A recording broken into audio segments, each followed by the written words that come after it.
Guess who's back from vacation? And guess who's ready to go full scorched earth on this goddamn episode?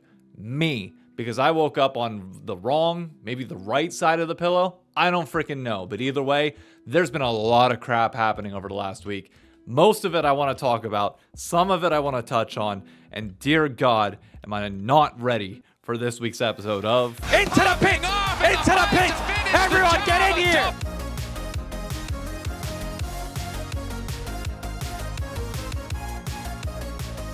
Let's start with 100 Thieves because, we suck now apparently. There's enough going on with 100 Thieves right now for me to dedicate. Actually, you know what? Scratch that.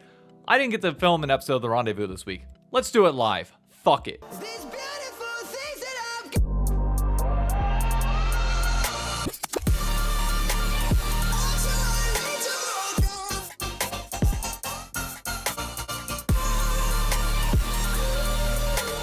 Normally when I do an episode of The Rendezvous, I typically put on one of these, but I'll be honest with you, I'm so goddamn ashamed of what's happening right now that I don't even want to wear it at the moment, especially given that I might only have 2 weeks left of even talking about them. So the 100 Thieves story picks up from last Saturday where we watched FlyQuest absolutely blast 100 Thieves as expected. Really nothing out of the ordinary there.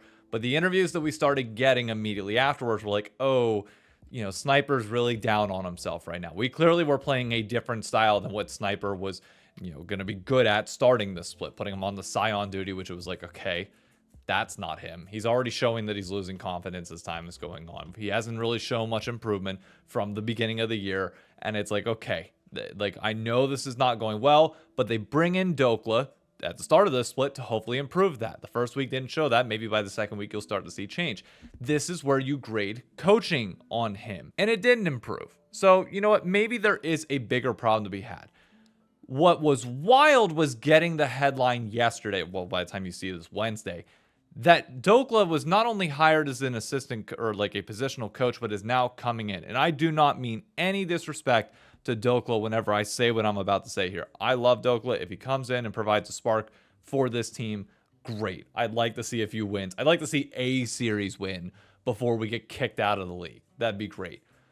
But what the fuck are we doing bringing him in to play when you hired him as a positional coach? Are things going that bad with Sniper? Are you destroying his mental that bad to the point where, you pretty much need to bench him at this point? I get by all means that bringing Dokla in and having a veteran voice on an otherwise chicken with their head cut off roster right now might actually do some good.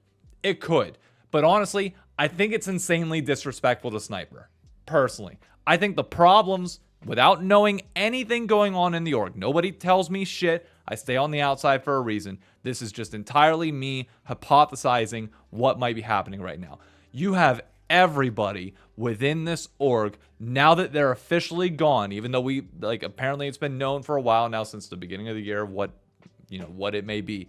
Regardless, everybody's fending for themselves right now. This squad that was a ragtag group of guys that all came together and unified under a chaotic playing style who absolutely sucked in scrims are eating each other at the seams. There's clearly problems going on in the locker room. There's clearly problems going on with coaching staff either not being listened to or not being effective at all. Bringing in Dokla to potentially replace Sniper as a sixth man, assuming Dokla's probably going to start now, is fucking wild to me. It seems like everybody's just fending for themselves. For a coaching staff, maybe it's, getting the best finish possible so that they can have jobs next year. For individual players, trying to pop off in individual moments, but nobody's playing as a goddamn team at all. We've lost our good team fighting, which is what made us who we were for the longest period of time. And on top of that, if you listen to pros this past week, Isles and Sven talked about some of the issues that we've had that apparently, we are the worst team in the entire league right now. Obviously, we kind of knew that based on the teams that we're playing. We got 2-0 bitch slapped by a TL that's slumping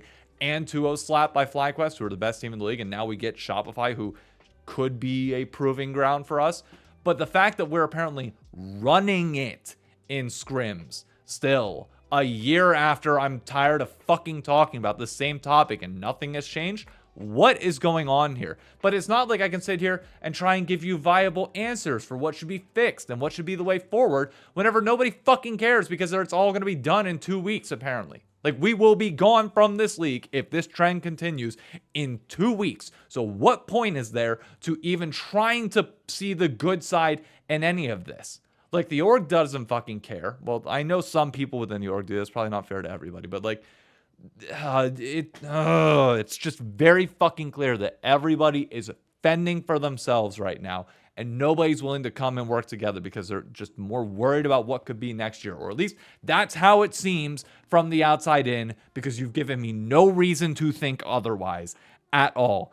It's pathetic. It is one of the worst displays of a team going out that I've seen in a long period of time. Typically, you can use this as like a Cinderella run. Hey, everybody comes together. We push ourselves for the greater good, and maybe everybody lands some slots next year. River's apparently still running it in fucking scrims, and he's retiring next year, so obviously he doesn't give a shit. Quid's going to get a job no matter what. Sniper, we have no goddamn clue now. FBI and Ayla, who knows? Like, literally, who knows at all? Like, it's sad. Like, it's sad this being your team and watching it just devolve into what it's devolving into right now. It's not something that I'm proud of, in all honesty. And like, people taking pot shots at C9.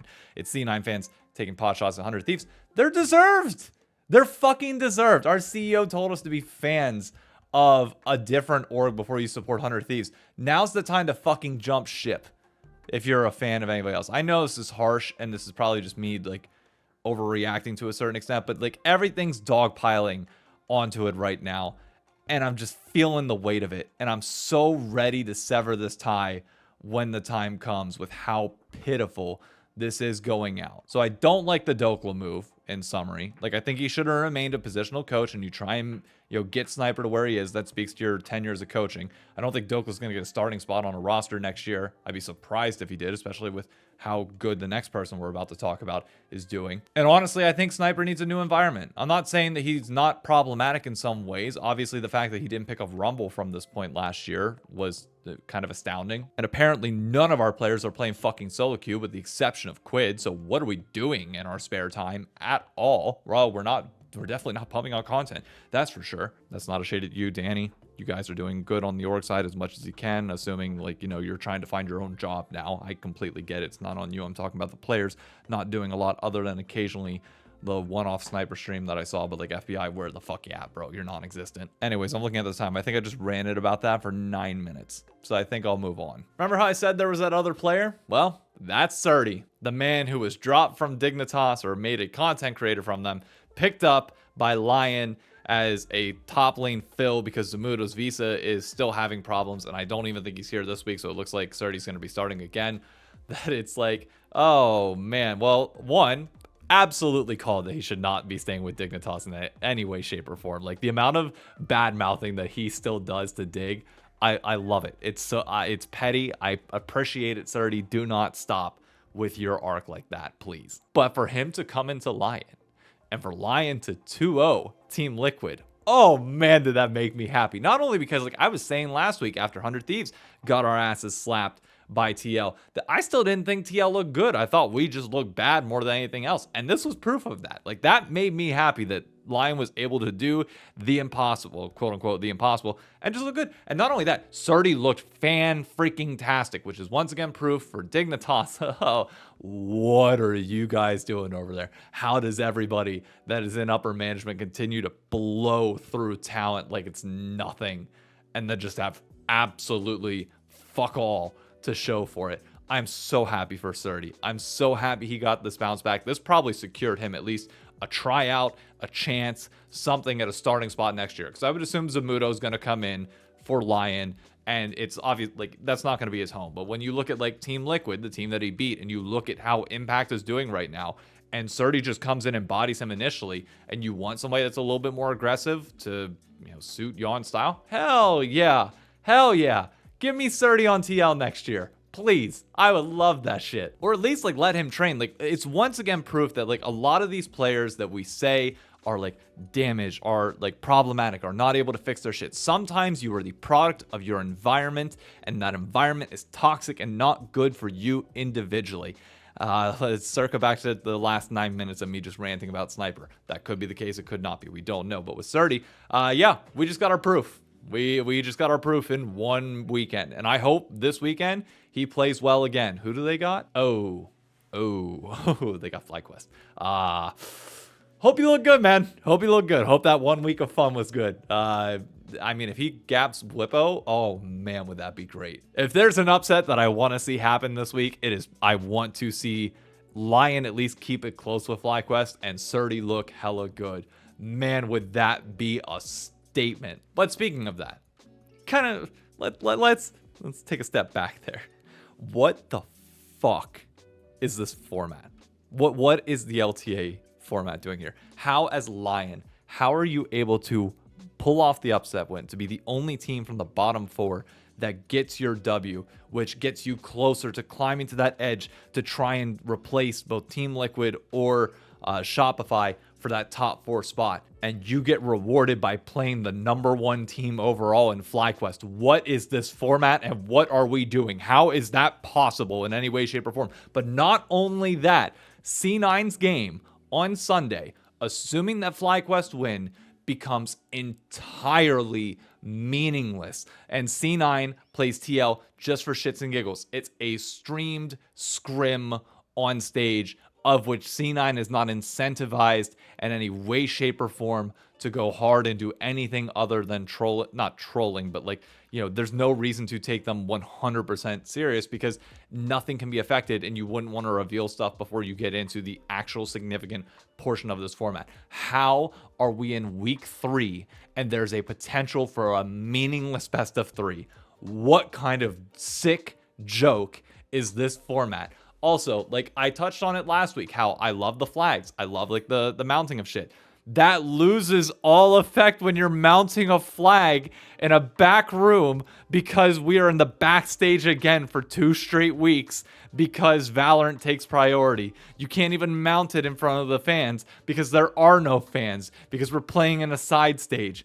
Oh, dude, and that's not even like taking into account like the fact that you're having players come up and like try and do the pseudo shit talk when like they're not these are moments that could be potentially great lead-ins for edits, but it comes off so cheesy because these players are so out of their depth in these moments that it's like, it doesn't feel good watching this in any way, shape, or form. And it's just the highlight before we get done with this format, or at least like this section of the format and get into like our traditional playoffs, of just how far we've fallen as North America in terms of our formats, in terms of our league structure, in terms of everything. I'm going to have a standalone video on Monday, just like honestly, like really kind of going in depth on some of the changes that I think need to be made because I'll touch on at the end of this video, but viewership ain't great either. But oh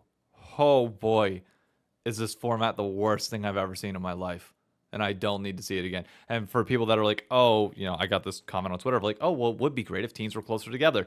We knew they weren't. Even within North America, the disparity between 1 and 8 is incredibly severe. The severity between the North and the South is so severe that you're climbing up this playoffs. Like you're going to have this final between the teams from North America, and then you're going to go to this like bigger final, and then South America is going to be there, and it's going to be like, oh, these first round matchups are just going to be blowouts, and it's going to be bad. I hope it's closer for them than they say, but like I can't. Everything about the LTA is freaking garbage. Give me back the LCS. Give me back best of 3 round robin into playoffs where not every team is making playoffs, so there's actually some stakes there. God, dude, there's so much. Again, I'll save it. Let's get to the one good thing. Fantasy. Again, if you want to join the Shy Knockers, we are 154 strong. I'm trying to get this to 200 by the end of the split if we can. The link is down in the description below. Join the Discord. Join the LTA Fantasy group. I'm giving away a free skin to the winner, which as of right now, let's see who's in the lead. Oh, Beans retook it. He's up by 6. Wow. And I've actually climbed. I think it was 50th, if I recall correctly, at the end of last week. This week, jumping up to 40th. That's good. I do need a good bounce back week, though. The question is going to be, who do I pick? Because looking at the matchups again, you have 100 Thieves versus Shopify. You would probably favor Shopify. You try and take any FlyQuest player you can over Lion, you would assume. C9 TL, I don't know if I want to touch, especially since, you would assume that they're probably not going to be trying. DSG versus Dig. I mean, these are all close matchups, with Fly being the only team that like you really look at as like, hey, they should be good. And Shopify, if you consider them definitively top 4, they should crush 100 Thieves. I want to try and diversify at least a little bit if I can. Let's see. Yawn is all the way up. Can I get Masu? No, he's just a little too far ahead. I mean, looking at last week, the only person that like didn't perform all that well was Fudge. And I think versus Sniper, he realistically should actually have a pretty good week. Or Dokla, like either one, like he should be fine. Audieland, I might actually trade out because you can take one of Shaden or XU depending on who you think is going to perform better. I'm personally willing to risk it and say that Shaden is actually going to be like the pick for this week. I do think that Dig is going to come out a little bit better against this guys than you would expect.